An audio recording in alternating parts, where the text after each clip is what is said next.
요한복음 21장 15절에서부터 25절입니다. 그들이 조반 먹은 후에 예수께서 시몬 베드로에게 이르시되 요한의 아들 시몬아 내가 이 사람들보다 나를 더 사랑하느냐 하시니 이르되 주님 그러하나이다. 내가 주님을 사랑하는 줄 주님께서 아시나이다. 이르시되 내 어린 양을 먹이라 하시고 또 두 번째 이르시되 요한의 아들 시몬아 내가 나를 사랑하느냐 하시니 이르되 주님 그러하여이다. 내가 주님을 사랑하는 줄 주님께서 이르시되 내 양을 치라 하시고 세 번째 이르시되 요한의 아들 시몬아 내가 나를 사랑하느냐 하시니 주께서 세 번째 내가 나를 사랑하느냐 하심으로 베드로가 근심하여 이르되 주님 모든 것을 아시오매 내가 주님을 사랑하는 줄을 주님께서 아시나이다. 예수께서 이르시되 내 양을 먹이라. 진실로 내게 이르노니 네가 젊어서는 스스로 띠띠고 원하는 곳으로 다녔거니와 늙어서는 네 팔을 벌리리니 남이 내게 띠띠우고 원하지 않은 곳으로 데려가리라. 이 말씀을 하심은 베드로가 어떠한 죽음으로 하나님께 영광을 돌릴 것을 가리키심이르라. 이 말씀을 하시고 베드로에게 이르시되 나를 따르라 하시니 베드로가 돌이켜 예수께서 사랑하시는 그 제자가 따르는 것을 보고 그 만찬석에서 예수의 품에 의지하여 주님을 파는 자가 누구오니까 묻던 자들아. 이에 베드로가 그를 보고 예수께 여짜오되 주님 이 사람은 어떻게 되겠사옵나이까? 예수께서 이르시되 내가 올 때까지 그를 머물게 하고자 할지라도 네게 무슨 상관이냐? 너는 나를 따르라 하시더라. 이 말씀이 형제들에게 나가서 그 제자는 죽지 아니하겠다 하였으나 예수의 말씀은 그가 죽지 않겠다 하신 것이 아니라 내가 올 때까지 그를 머물게 하고자 할지라도 네게 무슨 상관이냐 하신 것이라. 이 일을 증언하고 이 일을 기록한 제자가 이 사람이라.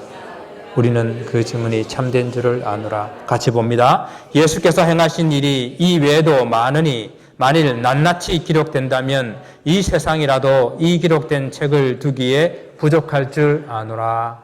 아멘. 자리에 앉으시겠습니다. 부활하신 예수님을 만나기 위해서 갈릴리로 갔던 제자들이 밤에 베드로와 함께 고기를 잡으러 나갔습니다. 그날 밤에 한 마리의 고기도 잡지 못한 채 빈 그물만 건져 올리고 있을 때 주님께서 그들을 찾아오셔서 부르셨습니다. 얘들아, 고기가 있느냐? 이렇게 인생의 빈 그물은 주님 없는 인생의 상징입니다. 주님 없는 인생은 빈 그물임을 기억해야 합니다. 그런데 만약 주님 없이도 그물에 고기가 가득 찼다면 정말 그것이 축복일까? 잘 생각해 보셔야 합니다. 베드로와 6명의 제자들이 그날 밤에 경험한 이 빈 그물은 주님을 다시 만나서 그 상처 입은 마음들이 실망한 그 마음들이 회복할 수 있는 그 기회를 얻게 된 것입니다. 베드로와 함께 갈릴리 호수에 물고기를 잡으러 간 것이 자기들의 사명을 버리고 세상으로 돌아간 것은 아니지만 주님을 배반하고 버리고 도망갔던 제자들에게는 아직까지 그들에게 해결되지 아니했던 그 마음에 실패에 대한 그런 아픔과 상처가 남아 있었기 때문입니다. 요한복음 21장은 이렇게 베드로와 6명의 제자들이 갈릴리 호수에서 다시 회복되는 그런 내용을 기록하면서 복음서를 결론을 맺고 있습니다. 그 중에도 특히 오늘 우리가 함께 살펴보려고 하는 베드로의 회복, 그 회복을 중심적으로 다루고 있습니다. 빈 그물을 건져 올리고 있던 제자들에게 주님께서 찾아오셨을 때에 요한이 먼저 알아보고 주님이시다 그랬잖아요. 그러니까 베드로가 그 말을 듣자마자 옷을 벗고 있다가 겉옷을 두른 채 호수에 뛰어들어서 헤엄쳐서 약 90m 되는 그 길을 헤엄쳐서 예수님께 나왔습니다. 그리고는 주님께서 피어놓으신 숯불 앞에 앉아서 그 숯불 위에 있는 생선과 떡을 먹게 됩니다. 오늘 본문의 시작이 어떻게 시작하는가 하면은 그 아침 조반을 마치신 이후에, 식사를 마치신 이후에 라고 이렇게 상황이 설정되고 그리고 주님께서 질문을 하시게 됩니다. 여러분, 조반을 먹은 후라는 이 표현이 많은 것을 우리를 생각나게 하는 거예요. 부활하신 주님께서 제자들이 모였을 때에 벌써 이제 세 번째 함께 모여있을 때는 세 번째 나타나시는 것이 되거든요. 주님께서 십자가를 지실 때에 제자 한 명은 주님을 팔아버렸습니다. 그리고 다른 제자들 다 도망갔어요. 그리고 참 자타가 공인하는 수제자라고 하는 그 베드로가 주님을 모른다고 세 번씩이나 부인하고 말았습니다. 근데 주님께서 다시 나타나셔서 그들에게 왜 그랬냐고, 왜 너희들이 나를 버렸냐고, 왜 나를 모른다고 세 번이나 부인했냐고 책망하거나 묻지도 않았습니다. 오히려 주님께서는 아침 식사를 준비해 놓으시고 제자들에게 생선과 떡을 주시며 먹으라 말씀하십니다. 이런 상황에서 베드로가 할 말이 없는 거예요. 혹시 여러분은 그런 경험이 없으십니까? 부모님한테 엄청난 잘못을 했는데 그래서 오늘 이제 죽었구나 하고 있는데 주님께서 어머니께서 아무런 책망도 안 하시고 오히려 맛있는 밥상을 차려놓고 밥 먹으라, 밥 먹으라. 그때 속으로 흐느끼면서 다시는 그러지 말아야지 하지만 그런 적 없으세요? 저는 어릴 때 좀 그렇게 못된 짓을 많이 해가지고 그런 일이 많습니다. 책망보다요, 사랑의 밥 한 그릇이 더 큰 감동을 줄 때가 있습니다. 지치고 힘든 사람들한테 밥 한 그릇이 주는 그런 감동은 아무리 시대가 변해도 우리가 오늘날 먹을 것이 넘쳐나는 이 시대를 산다 하더라도 감동은 변하지 않는 것입니다. 특히 이런 우리 다 같이 조국을 떠나온 그런 이민자의 삶이 아닙니까? 이런 이민 유국 생활에서 자기 집을 오픈하고 그렇게 친하지도 않는 사람들인데 초청해서 밥 한 그릇 먹는 그런 식사 공동체가 된다는 것은 그 사람의 마음을 감동시키고 움직일 수 있는 그런 큰 힘이 있는 겁니다. 오늘 주님이라는 이 말에 베드로가 너무 반가워서 물에 뛰어들었지만 막상 물 위에 올라와서는 주님과 그 눈을 마주치기가 참 어려웠을 것입니다. 왜 하필이면 이 숯불을 피워놓으셨을까? 숯불에 피워놨기 때문에 좀 몸은 따뜻하게 녹일 수는 있는데 그 마음은 영 불편하지 않았을까 생각합니다. 지난주에 말씀 여러분 기억하십니까? 주님께서는 그림 언어를 사용하신다고 말씀드렸죠. 정말 불과 며칠 전에 예수께서 붙잡히시던 바로 그날 밤에 유월절 식사하는 그 자리에서 인자가 고난을 받고 죽임을 당할 것이요 곧 아버지께 돌아갈 것이다 라고 말할 때에 베드로가 왜 우리는 따라갈 수 없습니까? 왜 우리는 그 길을 모릅니까? 라고 말했습니다. 그러면서 베드로는 말하기를 주님, 내가 목숨을 버릴지언정 주님을 따라가겠습니다. 호언장담했던 그런 베드로입니다. 그러나 그 주님을 따라가려고 했던 그 베드로에게 그 대제사장 집에 피워놓았던 그 숯불 앞에서 주님을 모른다고 부인하고 말하지 않았습니까? 성경에는 숯불이라는 단어가 딱 2번 나와요.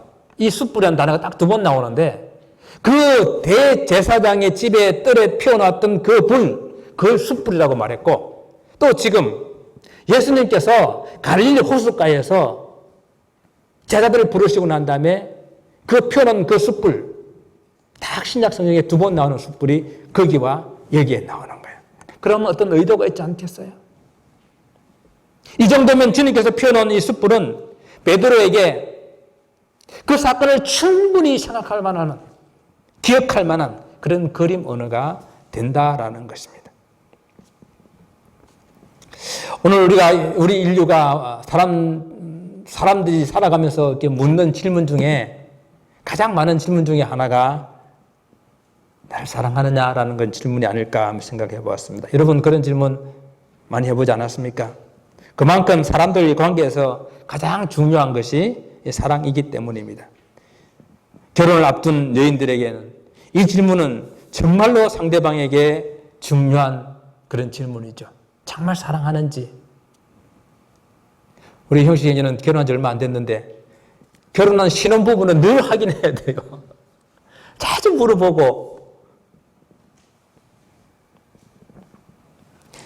가정을 이루고 사는 부부에게도 마찬가지고 부모와 자식 사이에도 마찬가지고 이 모든 관계의 끈을 이어주는 것, 그것은 사랑입니다.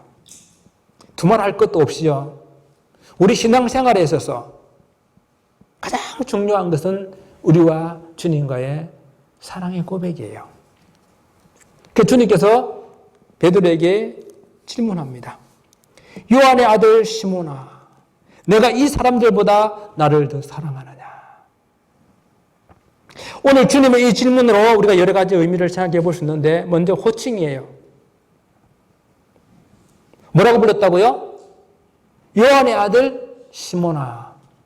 옛날 성경에는 바요나 시몬아 그랬거든요. 바는 아들이라는 뜻이에요. 요한의 아들 시몬아, 내가 이 사람들보다 나를 사랑하느냐? 요한의 아들이라고 그랬어요. 원래 이름이 이 시몬이에요. 베드로는 예수님께서 베드로를 만나고 난 다음에 그를 보고 야, 너는 장차 게바가 될 거야. 베드로가 될 거야. 그래 불러주신 이름이잖아요. 그러니까 원래 시몬이라는 것이 히브리식 이름이고, 그리고 예수님께서 이 시몬을 바라보고 그 속에 장차 교회를 위한 그러한 큰 믿음의 일꾼을 생각하시고 그를 베드로라고 불렀어요. 베드로란 그리스 헬라어입니다. 그리고 그 이름이 당시 예수님 시대 때 공용어로 사용했던 아람어가 게바, 케파르라고 하는 게바예요. 주님께서 지금 베드로나 게바라고 부르지 아니하시고 요한의 아들 시몬아라고 불렀습니다. 이 이름은 베드로의 원래 이름으로서 처음 갈릴리 호숫가에서 예수님을 만났을 때에, 아직 주님을 믿지 않았을 때에 바로 그때 불렀던 그 이름입니다. 요한복음 1장 42절을 보게 되면 안드레가 자기 형제를 예수님께 데려왔는데 그 이름이 요한의 아들 시몬이라고 밝히고 있습니다. 주님께서 이렇게 요한의 아들 시몬아라고 부르시며 지금은 주님을 믿기 전에 처음 만났던 날에 그 인생의 빈 그물을 가지고 있었던 그 시몬의 이름을 다시 부르고 계시는 것입니다.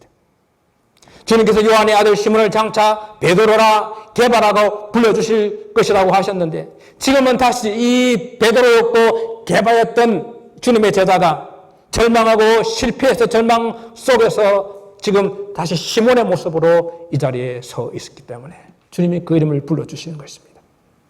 그러나 주님께서는 실패와 절망 속에 있는 이 시몬을 불러서 다시 이 신약교회, 이 초대교회 반석 같은 베드로로 세워주시기를 원하십니다. 그렇기 때문에 주님께서 피워놓으신 이 숯불은 베드로에게 그때 주님을 배반했던 그 수치와 패배의식을 심어주기 위함이 아니라 그 상처를 치유하고 다시 회복시켜 주시기 위해서 그 숯불을 피워놓으신 겁니다. 이것이 상담에서 놀라운 치유의 방법이거든요. 여러분, 치유돼야 돼요. 상처가 치유돼야 됩니다. 어떤 사역보다도 먼저 회복이 이루어져야 됩니다. 상처가 치유되고 회복돼야 다른 사람들의 상처를 보듬을 수가 있다는 이야기입니다. 다시 주님의 제자로 회복되는데 정말 절대적으로 필요한 것이 사랑입니다. 주님께서 내가 나를 사랑하느냐라고 물으시는 것은 바로 주님과의 그 관계의 회복에 있어서 사랑이 가장 필요하다, 가장 중요하다라는 것을 우리에게 말씀해 주고 있습니다. 그런데 주님께서 질문하실 때에 이 사람들보다 나를 더 사랑하느냐라고 물으셨어요. 왜 이렇게 물으셨을까? 물론 여기서 이제 이 사람들보다라고 말하는 이것이 무엇인가라고 주석가들은 막 이야기들 해요. 어떤 성경에서는 이것들보다 해가지고 지금 베드로가 가지고 있는 153마리의 물고기나 그의 그물이나 그의 배나 그 동료들보다도 더 주님을 이렇게 해석할 수도 있는데, 많은 좀 전통적인 그런 해석은 다른 제자들보다도 베드로 네가 더 나를 사랑하느냐라고 물어보는 그런 질문입니다. 왜 주님께서 이런 질문을 하셨을까요? 이것은 베드로의 그 깊은 상처를 만져주기 위함입니다. 예수께서 유월절 식사 중에 너희 중에 한 사람이 나를 팔 것이라고 했을 때에 베드로가 얼마나 호언장담했습니까? 다른 사람들은 다 주를 버릴지라도, 여기서 다른 사람들은 누구예요? 같이 있는 제자들이잖아요. 저것들은 다 버리더라도 나는 안 버리겠다는 거죠. 항상 베드로는 그런 생각을 가지고 있었어요. 저것들 다 예수님 버려도 주님 나는 안 버리겠습니다. 베드로의 마음속에 항상 다른 사람보다 더 주님을 사랑한다고, 다른 사람보다 더 믿음이 있다고, 다른 사람들보다 더 내가 낫다고 생각하는 그 생각이 그 속에 있는데, 다른 사람보다 주님을 향한 사랑과 신의가 더 깊다고 자신 있게 말했지만 그는 다른 사람들보다 더 비참하게 주님을 부인하고 저주하고 부인하고 말았다는 것입니다. 그래서 주님께서 물어보시는 거예요. 베드로야, 정말 이 사람들보다 더 네가 나를 사랑하느냐? 라고 물어보시는 거예요. 그래서 이 질문에 대한 대답을 잘 들어보셔야 됩니다. 주님 그러하오이다. 내가 주님을 사랑하는 줄 주님께서 아시나이다. 여러분은 이 베드로의 대답을 어떻게 생각하세요? 아마 십자가 사건 이전이었다면은, 주님을 배반하기 이전이었다면은, 지금 떨어질 대로 떨어져 있는 그런 베드로의 마음 이전이었다고 한다면은 이렇게 말했을 거예요. 주님, 그렇고 말고요. 내가 이 사람들보다 주님을 더 많이, 아마 내가 제일 사랑할걸요? 내가 주님을 제일 사랑합니다. 아마 이렇게 대답했을 겁니다. 주님을 제일 사랑한다고 자신이 있었고, 주님을 가장 잘 따라갈 수 있을 것으로 큰 소리 쳤지만, 주님께서 잡히신 그날 밤에 어린 여자 하인 앞에서 주님을 모른다고 부인하고 말았습니다. 여러분, 내가 가진 것으로, 내 속에 있는 것으로 주님을 사랑할 수 없음을 철저하게 깨달은 거예요. 요즘은 잘 쓰는 말로 내 스스로, 내 속에 있는 것으로 내가 하나님을 사랑할 것이 1도 없어요. 지금 베드로는 진실된 마음으로 깊이 다시 한번 새겨보고 절제되고 겸손한 그런 대답을 하고 있는 것입니다. 이제 큰 소리로 외쳐대지 않아도, 자기가 제일 사랑한다고 설쳐대지 않아도 그 마음 진심이 있는 그 대답을 지금 하고 있는 것입니다. 이제 내 속에 있는 것들로, 내가 가진 것들로는 안 되지만, 그러나 주님, 지금 내 이 마음속에 주님을 정말로 사랑하고 있다는 것, 그것 주님 아시지 않습니까? 라는 그런 대답이에요.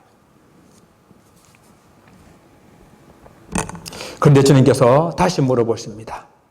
두 번째 이르시되, 요한의 아들 시몬아, 내가 나를 사랑하느냐? 첫 번째 질문과의 차이는 이 사람들보다 라는 말을 이제 뺐어요. 그죠? 그냥 사랑하냐고 물어보십니다. 사실 다른 사람들과 비교하여서 더 사랑하는 것은 중요하지 않아요. 베드로가 얼마나 진실된 마음으로 주님을 사랑하느냐, 이것이 중요한 것입니다. 다른 사람과 비교하면은 그 사람이 기준이 되는 거예요. 환경이 기준이 되는 거예요. 그러면 그 사랑은 가식이 될 수밖에 없습니다.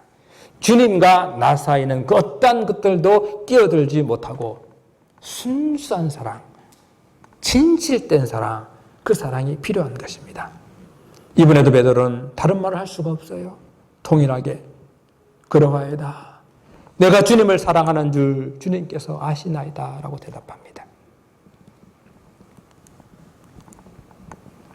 그런데 문제는 주님께서 세 번째 또 물어보시는 거예요. 요한의 아들 시몬아, 내가 나를 사랑하느냐? 두 번의 질문에 대답하는 것도 참 염치가 없었었는데 세 번째 물어보시니까 오늘 성경은 베드로가 근심했다 그랬습니다. 여기서 근심한다는 말은 슬픔으로 마음의 상처를 받았다라는 그런 뜻을 가지고 있어요.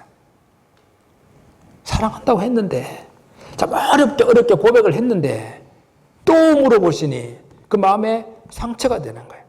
슬픈 겁니다. 그러면 왜 주님께서는 이렇게 이 베드로의 마음을 생채기가 나도록 그렇게 3번씩이나 물어보셨을까요? 주님을 3번씩이나 부인하여 그 마음속에 있는 패배감, 죄책감 완전히 치유하기 위함이었습니다. 여러분, 3번이라는 숫자, 그 숫자는 주님께서 네가 나를 3번 모른다고 그랬으니까 나도 너를 3번이나 이렇게 물어가지고 괴롭히려야지, 이런 어떤 차원이 아니라 3번이라는 이 숫자는 성경에서 하나님의 수로 완전 수잖아요. 그러니까 베드로가 3번 부인했다고 하는 것은 철저하게 완전히 부인했다는 그런 뜻을 가지고 있는 거예요. 그래서 여기서 3번 다시 주님 앞에 질문하면서 고백했다는 것은 정말로 진실되게 고백하는 그 고백을 주님께서 원하셨기 때문에 그 마음속에 있는 그 패배감, 죄책감을 완전히 씻어내어서, 그래, 네가 나를 사랑하는 줄 내가 안다라는 그 마음을 주시기 위함이죠. 철저하게 그 상처를 완전히 치유하기 위해서 오늘 3번의 질문을 하고 있는 것이라고 봅니다. 여기서 나를 사랑하느냐라는 이 질문은 오늘 여기 있는 우리 모두들에게 늘 주님께서 물으시는 그런 질문입니다. 주님의 사역을 하려는 그런 사람에게도, 사업의 어려움을 겪고 있는 그런 분들에게도, 사람들의 관계의 어려움을 겪고 있는 그런 분들에게도, 주님을 잘 믿고 싶지만 그러나 싶은 그런 마음은 있지만 그 신앙생활이 잘 되지 않는 그런 분들에게도, 혹 믿다가 낙심한 그런 분들에게도, 실패하고 좌절한 분에게도, 혹 실수하고 범죄하여서 괴로운 마음으로 있는 그런 분들에게도 주님께서는 책망하지 않으시고 나를 사랑하느냐, 나를 사랑한다면 다시 시작하자, 바로 그 주님의 물으심입니다. 이 시간 우리 주님 앞에 우리 한번 고백하기를 원합니다. 주님, 내가 주님을 사랑하는 줄 주님께서 아십니다. 제가 이스라엘 있을 때는 참 이 노래를 많이 불렀는데 제가 노래를 잘 못해가지고 우리 한번 같이 불러볼까요? 갈릴리 호숫가에서. 갈릴리 호숫가에서 주님은 시몬에게 물으셨네. 사랑하는 시몬아, 너 날 사랑하느냐? 오 주님, 당신만이 아십니다. 정말 우리가 때때로 힘들고 어려울 때 주님 곁에 찾아오셔서 우리에게 물으시는 이 질문에 우리는 대답할 수 있어야 될 것입니다. 자신 있게, 내가 누구보다도 그런 마음은 아닐라 할지라도 주님, 내 이 마음속에 다 표현 못하지만은 주님을 사랑하는 이 마음 주님 아시지 않습니까? 이 주님의 질문에 대답하고 있는 베드로에게 주님께서 동일한 종류의 말씀을, 그 명령을 하셨습니다. 그 말씀이 무엇입니까? 내 어린 양을 먹이라, 내 양을 치라, 내 양을 먹이라. 사실 같은 말이에요. 우리 조금 구분한다고 한다면은 어린 양에서부터 장성한 양까지 다 돌봐야 되는 어떤 그런 의미.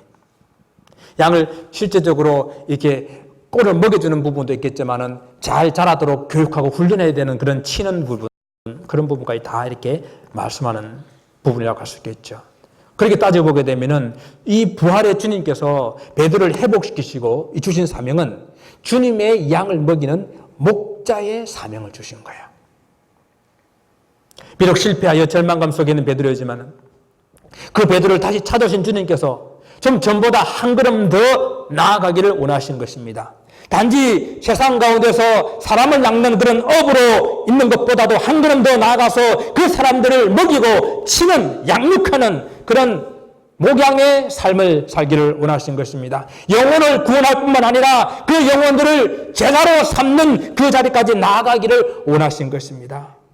왜냐하면 베드로는 실패 속에서 인생의 그 빈 그물을 경험하면서 진정으로 주님을 사랑할 수 있는 이 고백을 이 시간은 할 수 있게 되었기 때문에 그 사랑한다면 다시 시작하자. 사랑한다면은 이제 나의 목자가 되어서 내 어린 양을 먹이는 목자의 사명을 감당해라 하시는 것입니다. 주님을 사랑한다는 이 베드로의 세 번의 사랑 고백 다음에 세 번씩이나 동일한 명령을 주님께 주셨어요. 이는 베드로가 실패 속에서 그가 무엇을 깨달았는지를 알 수 있게 하는 그러한 것이고, 또한 주님께서 주신 이 세 번의 동일한 이 명령의 의미가 무엇인지를 우리에게 알게 해주시는 것입니다. 우리가 세 번의 이 주님의 명령이 주는 의미가 뭔지를 생각해 보면, 첫째는요, 모든 사명은 주님에 대한 사랑이 기본이 되어야 된다라는 것입니다. 주님에 대한 사랑 없이 사역할 수가 없어요. 베드로가 예수님을 부인한 것도 결국은 사랑의 문제입니다. 주님을 진정으로 사랑하느냐의 문제예요. 교회의 모든 사역의 중심에 이 사랑이 자리 잡고 있어야 돼요.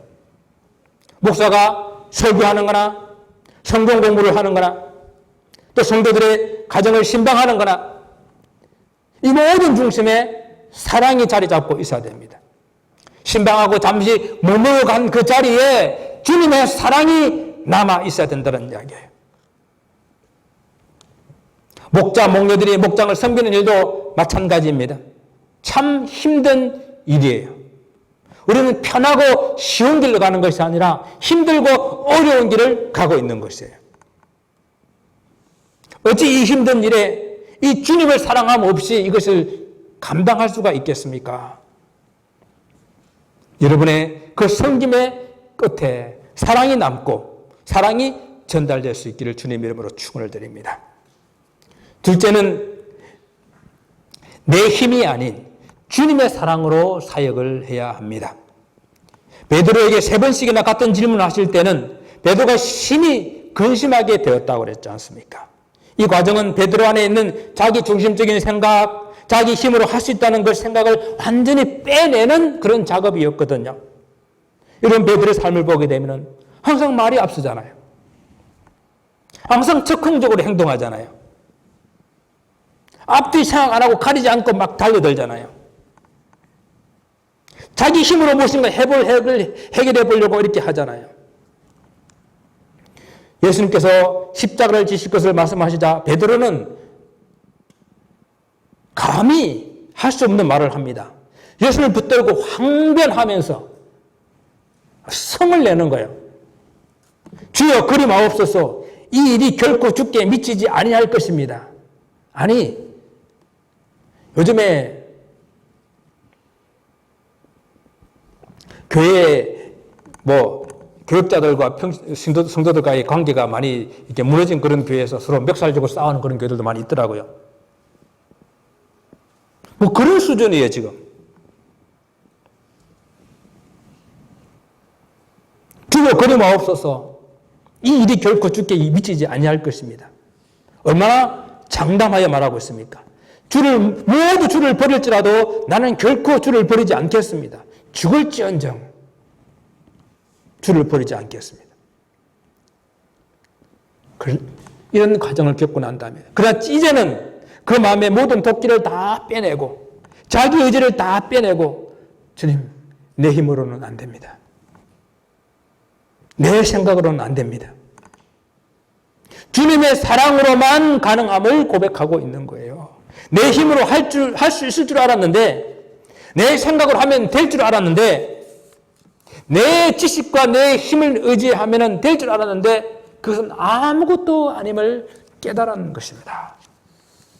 그 빈자리에 주님의 사랑이 자리하게 되고, 주님의 사랑으로 양을 먹이는 사역을 이제는 할 수 있다는 고백입니다.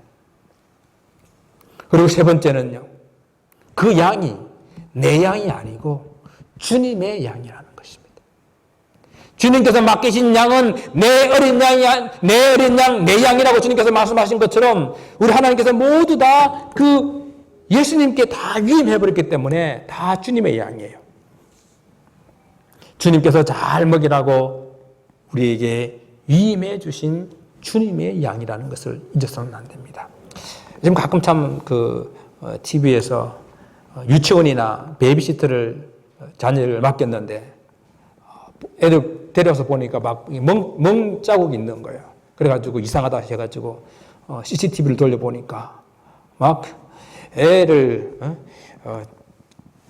막 말 안 듣는다고 흔들고 밀치고 던지고 막 꼬집고 하는 그런 것들이 막 이렇게 보이는 거예요. 그걸 본 부모가 완전히 미치는 거예요. 예? 내 애가 지금까지 저런 대우를 받고 있었구나. 잘 좀 보라고, 잘 좀 보살펴 달라고 돈 줘서 맡겨놨는데 바로 주님의 양을 우리에게 맡겨주셨는데 우리는 그 주님이 맡기신 그 양을 어떻게 보살피고 먹이고 입혔는지를 우리는 생각을 해야 되는 거예요. 이는 저 자신에게 강한 하나님의 주시는 말씀이고 또 우리 모두들에게 주시는 그런 말씀입니다. 오늘 교회의 많은 분쟁들이 그것이 교회의 건물이든 재산이든 다 그것이 자기 것으로 생각하고 싸우고 있는 것입니다. 여러분, 교회에 들어진 여러분의 시간, 교회에 들어진 여러분의 헌신, 교회에 들어진 여러분의 헌금, 그건 다 일단 들어지고 나면은 여러분 것이 아니에요. 맞습니까? 그 들어지고 나면 주님 거예요. 사실 들어기 전에도 주님 거였는데 드리고 나서 내가 드린 것이니까 내가 좀 어떻게 해보겠다라고 하는 걸 생각이 얼마나 우리를 주님의 뜻대로 살지 못하게 하는지 모릅니다. 우리의 자녀들도 내 것이 아니잖아요. 하나님께 잘 관리하라고, 잘 개발시켜 주라고, 잘 키워주라고 맡겨주신 주님의 양이거든요. 그런데 내 소유처럼 내 욕심과 내 목적대로 이끌어가면 안 된다는 것입니다. 우리는 관리자요 청지기일 뿐입니다. 오늘 주님의 양을 먹이라고 목자의 사명을 주신 다음에 베드로에게 주신 말씀은 나를 따르라라는 것입니다. 사실 목자의 사명을 가지고 사는 것도 주님을 따라가는 길이죠. 주님께서 선한 목자로 오셔서 사람들을 구원하여 제사 삼는 그 일을 보고 우리도 보고 배운 대로 영혼 구원하여 제사 삼는 그 목자의 삶으로 주님을 따라가고 있습니다. 그러나 오늘 여기에 주님께서 주신 그 사명은 보다 좀 더 의미심장한 그런 말씀이었어요. 18절의 말씀 보게 되면은 주님께서 베드로의 장래에 대한 말씀을 하시게 되는데 베드로가 내가 젊어서는 스스로 띠를 띠고 원하는 대로 다녔지만은 늙어서는 팔을 벌리고 남이 너에게 띠 띠고서 너를 원하지 않는 곳으로 데려가게 될 것이다. 이 말씀을 하십니다. 그러고 난 다음에 나를 따르라. 지금 주님을 따르는 이 길이 무엇인지를 분명하게 말씀해 주고 있는 거예요. 너무도 분명하게 베드로가 장차 어떤 죽음을 가지고 주님께 하나님께 영광을 돌리게 될지 쉽게 말하면 베드로의 순교를 지금 예언하고 있는 말씀입니다. 그런데 베드로가 이미 말했어요. 다른 사람은 다 버릴지라도 나는 버리지 않겠습니다. 주님 내가 죽을지언정 주님을 배반하지 않겠습니다. 이는 죽겠다는 거죠. 그런데 주님께서는 너 이제 진짜 나와 같이 죽을 건데 죽을 수 있겠냐 물어보시는 거예요. 너는 젊어서는 네 마음대로 네가 하고 싶다고 이렇게 말을 했는데 이제는 네가 원하지 않아도 그 길을 가야 될 텐데 정말로 그 길을 가겠느냐라고 물어보시는 것입니다. 베드로가 혈기왕성하고 의욕이 충만할 때에 그를 들어서 쓴 것이 아니라 지금 정말 할 수 없을 것 같고 주님의 사랑 안에면 안 될 것 같은 그 순간에 정말 실패하고 상처 입은 그 마음으로 가지고 있는 그 순간에 빈 인생의 빈 그물을 들고 서 있는 그 순간에 주님께 찾아오셔서 그 상처를 다시 싸매시고 고치시며 날 따르라. 갈 수 있겠느냐 물어보시는 거예요. 성경에 이런 인물들이 얼마나 많아요. 모세가 혈기왕성할 때가 아니라 그 노년에 힘없고 광야에서 목동으로 있을 때 주님께서 그를 부르셨지 않습니까? 다윗도 광야를 쫓아다니며 왕으로 기름 부음 받았지만 사울이 쫓겨다니며 고난 고생을 다 하고 난 이후에 그를 왕으로 세우지 않았습니까? 그리고 주님의 십자가의 자리까지 주님께서 베드로에게 같이 가자고 말씀하십니다. 과연 베드로 사도가 신약교회에서 기둥 같은 그런 사역을 하다가 주님같이 십자가를 지게 되었는데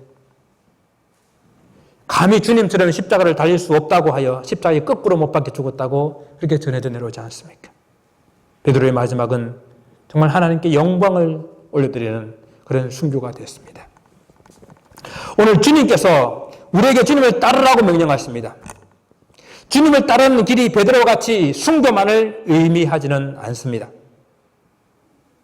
사실 주님을 위해 죽는 일도 내가 결심한다고 되는 것이 아니라 진정으로 주님을 사랑하는 마음이 있어야 가능하고 그것 또한 주님께서 허락하셔야만 가능합니다. 우리가 주님을 따르는 길, 그 길은요, 여러 가지가 있어요. 오늘 본문의 이제 마지막 부분을 보시게 되면은 한번 주님께서 베드로에게 순교의 삶을 말씀하시고 나를 따르라 하셨을 때에 주님께서 사랑하시는 그 제자가 함께 주님을 따르는 것을 베드로가 보았어요. 그래서 베드로가 물어봅니다. 주님한테. 주님, 이 사람은 어떻게 되겠습니까? 주님께서 사랑하시는 그 제자가 누굽니까? 오늘 이 본문의 저자인 요한이잖아요. 그때 주님께서 뭐라고 말씀하십니까? 네가 무슨 상관이냐? 만약 내가 올 때까지 그를 살려준다 할지라도 네가 무슨 상관이냐? 너는 나를 따르라 하셨습니다. 주님께서 다시 오실 때까지 살아있는 것은 말도 안 되지만은 만약 그렇다 할지라도 너와 무슨 상관이냐? 너는 나를 따르라 라고 말씀하신 거예요. 여러분, 우리 모두는 각자 자기가 지어야 될 자기 십자가가 있는 거예요. 자기 십자가, 그 십자가 지고 주님 따라가면 되는 겁니다. 자꾸 다른 사람 쳐다보고 다른 사람들과 비교하니까 힘든 거예요. 내가 할 수 있는 일, 내가 해야 할 일, 그것이 주님께서 나에게 주신 사명, 나의 십자가인 줄 알고 그 사명 잘 감당하면 되는 거예요. 여러분 절대 비교하지 마세요. 비교하는 순간 우리는 교만해지거나 아니면 우울해집니다. 베드로는 베드로의 길이 있고 요한은 요한의 길이 있는 것입니다. 베드로가 십자가에 거꾸로 못 박혀 순교했다고 그가 요한보다 더 훌륭하다고 볼 수 없어요. 그리고 다른 사도들이 더 끌려가서 비참한 죽음을 당할 때에 요한은 하나님의 보호 속에 있다고 해가지고 요한이 더 훌륭한 사람이라고 볼 수가 없어요. 베드로를 위시한 다른 사도들은 그 초대교회에 순교의 피를 흘려서 하나님 교회가 이 땅에 정말 불씨처럼 퍼져나갈 수 있도록 하는 그 일을 감당했다고 한다면 모든 사도들과 그 제자들이 다 순교 다 하고 난 다음에 정말 우후죽순처럼 일어나고 있는 이단들을 향해서 말씀으로 그들을 지키며 하나님 계시의 말씀으로 그들을 쳐내야 될 그런 사역이 사도 요한에게 있었다는 것이죠. 베드로는 베드로의 길이 있고 요한은 요한의 길이 있는 거예요. 우리도 다 우리 각자 개인이 다른 십자가를 지고 있습니다. 목장들도 새 목장이 서로 형편이 다 다르잖아요. 또 다른데 서로 비교하지 말고 우리 목장을 어떻게 하나님 기쁘신 모습으로 이끌어갈 것인지 우리 목장에 맞는 십자가를 지고 함께 교회를 세워가시기를 원합니다. 사랑하는 성도 여러분, 중요한 것은요, 내가 주님을 사랑하느냐에 있습니다. 주님께서 물어보십니다. 사랑하는 아들아, 사랑하는 딸아, 내가 나를 사랑하느냐? 내가 섬기는 그 일이 나를 향한 그 사랑이 있느냐라고 물어보시는 거예요. 봉사하는 그 손길에 정말 주님의 사랑이 있느냐라고 물어보시는 거예요. 기도하는 그 부르짖음 속에 주님에 대한 사랑이 있느냐라고 물어보시는 것입니다. 여러분이 드리는 그 헌금 안에 정말 주님에 대한 사랑이 있느냐라고 물어보시는 것입니다. 사랑 없는 기도는 시끄럽게 울리는 꽹과리 소리밖에 되지 않아요. 사랑 없는 봉사는 그냥 자기를 위한 헛된 수고일 뿐입니다. 사랑 없는 헌금, 그는 그냥 돈일 뿐이에요. 만약 사랑이 없다고 한다면 우리 몸을 불사하는 데 내어준다 할지라도 아무 소용이 없다고 말씀하셨습니다. 그러나 지금 주님을 제대로 잘 섬기지는 못한다 하더라도, 그렇게 많은 시간을 봉사하지 못한다 하더라도, 그렇게 많이 드릴 헌금은 또 능력은 없다 하더라도 주님께서 나를 사랑하시냐고 물어보았을 때 주님 부족하지만 내가 주님을 사랑하기를 원합니다. 내 이 마음에 주님을 사랑하기를 원하는 것 주님 아시지 않습니까? 주님 그 사랑을 주셔서 정말 마음껏 주님을 사랑하게 하옵소서라는 그 마음이 있다고 한다면, 여러분이 가진 그 상처가 어떤 것이든, 그 무슨 일로 낙심하고 실족하셨든, 오늘 갈릴리 호수가에 찾아오신 그 주님께서 지금 우리 가운데 오셔서 말씀하십니다. 중요한 것은 사랑이다. 나를 사랑하는 마음이 회복된다면 어떤 형편과 어떤 처지에 있더라도 다시 시작할 수 있다. 이 시간 성령 하나님께서 사랑하는 성도 모든 여러분들의 마음을 만져주시기를 원합니다. 무엇으로 불안하고 무엇 때문에 초조해 하십니까? 주님의 사랑에 푹 잠기면, 그 주님의 사랑에 흡족히 받게 되면 마음의 근심도, 요즘에 많이 나오는 그런 공황장애도, 그 육신의 아픔도 능히 이겨낼 힘을 주시게 됩니다. 그래서 우리는 한 걸음 더 주님께 나아가기를 원합니다. 주님께 내게 맡겨주신 사명, 내게 맡겨주신 그 주님의 양을 먹이는 자리까지 나아갈 수 있기를 원합니다. 우리가 50명, 아니 제가 교회를 시작할 때 우리 50개의 목장이 있었으면 좋겠습니다 그랬잖아요. 그러면 여기 있는 모든 분들이 다 목자 목녀가 돼야 돼요. 주님께서 당신을 따르거든 자기를 부인하고 자기 십자가를 지고 주님을 쫓을 것이라 하였습니다. 모두 각자의 십자가가 있습니다. 자기 십자가 잘 감당하여서 우리 주님 다시 오실 때에 그 주님 앞에 영광의 주님께서 잘했다 칭찬받을 수 있는 그런 저 여러분이 되기를 바랍니다. 이는 무엇을 얼마나 많이 화려하게 남겼느냐가 아닙니다. 얼마나 신실한 열매를 맺었느냐. 주님 보시기에 각자 얼마나 선한 열매를 맺어드렸느냐. 이 결실의 계절 가을에 여러분의 그 그물에, 그 여러분의 그 바구니에 귀한 생명의 열매가 가득가득 하시기를 주님의 이름으로 축원을 드립니다. 기도하시겠습니다. 아버지 하나님, 주님께서 나에게, 오늘 우리에게 물어보십니다. 내가 나를 사랑하느냐? 주님, 이 질문에 주님 그러하여다. 내가 주님을 사랑하는 줄 주님께서 하십니다. 마음 깊숙한 곳에서 주 앞에 올려드릴 수 있는 고백이 날마다 있게 하옵소서. 감사하며 예수 그리스도의 이름으로 기도드리옵나이다. 아멘.